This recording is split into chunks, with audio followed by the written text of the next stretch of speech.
Welcome back everybody, and today I want to talk about some news from the United States of America, and that is the race between Donald Trump, the former president, and the current vice president, Kamala Harris.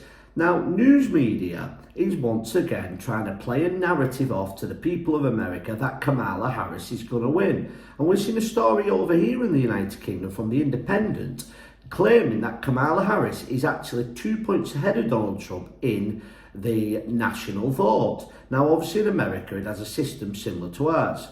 You don't win by winning the most votes, but instead you get so many points per state, and once you get to 270 points, you win the election. Just like over here, you get 1 point per constituent, per MP you win, and you've got to get up to around 316, 320 to form a government.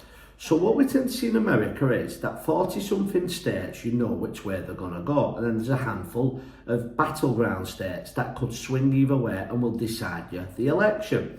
So in 2016, all the media and all the polls told us that Hillary Clinton was slightly winning. Now remember that, she was slightly winning. Donald Trump won in all those battleground states and ultimately won the election big. Fast forward 4 years to 2020, when Joe Biden was up against Donald Trump, we had COVID hit. Nearly every world leader who was the leader through COVID then lost their election. Trump was attacked on everything. He was blamed for every death there'd been. It brought a halt to the rebuilding of the wall, the rebuilding of the country, and a lot of the progress that Donald Trump and his supporters were seeing.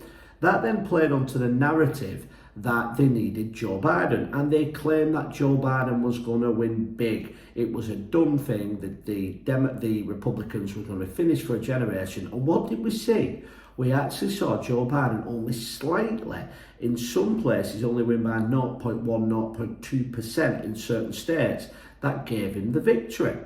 So when you look at these polls, you can gauge that they will usually exaggerate anything up to 5, 6, 7% when they are predicting for the Democrats in states. So if we look at the polls we're seeing today, we're seeing that in a lot of polls, even left-leaning ones, that Trump is winning. He's, for the first time in a general election, actually winning the national vote. He's winning in the majority of swing states. And these are the medias, remember, that would usually add several percentage points to the Democrats.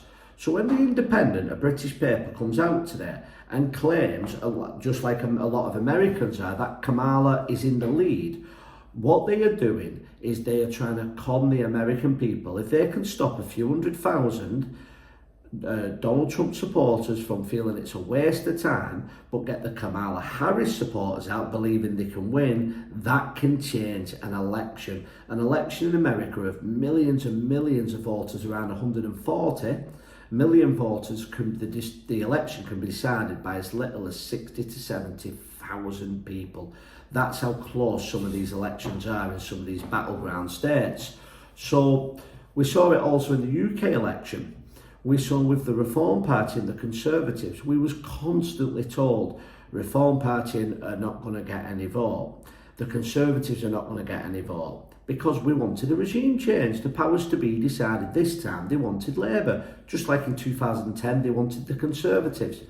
But what they then realised was, by knocking down the Conservative vote and upping the Reform vote in the polls, and by the way, I voted Reform, so I want Reform to do better. What actually happened is, many Conservative voters felt it was a waste of time, the Conservatives couldn't win. But when election day actually came out, the Conservatives was actually polling around 6-7% better than the media had actually said. The Reform Party lost about 5%, and I think one of the reasons for that was because they brought the Channel 4 documentary out about Reform the week before, in what appeared to be an actor making racist slurs. So what you see is the media can control the narrative of the voters in very, very small ways by making you think that something could be a wasted vote. So my prediction for the election is Donald Trump is going to win bigger than he did in 2016. And just for a little bit of fun, I've got to be careful what I say here for YouTube, please comment Do you think Donald Trump has ever actually lost an election, or do you think that he won 2020 election as well? And what do you think of the upcoming election? Thank you all very much for watching. Please like, share and subscribe, and I'll see you on the next video.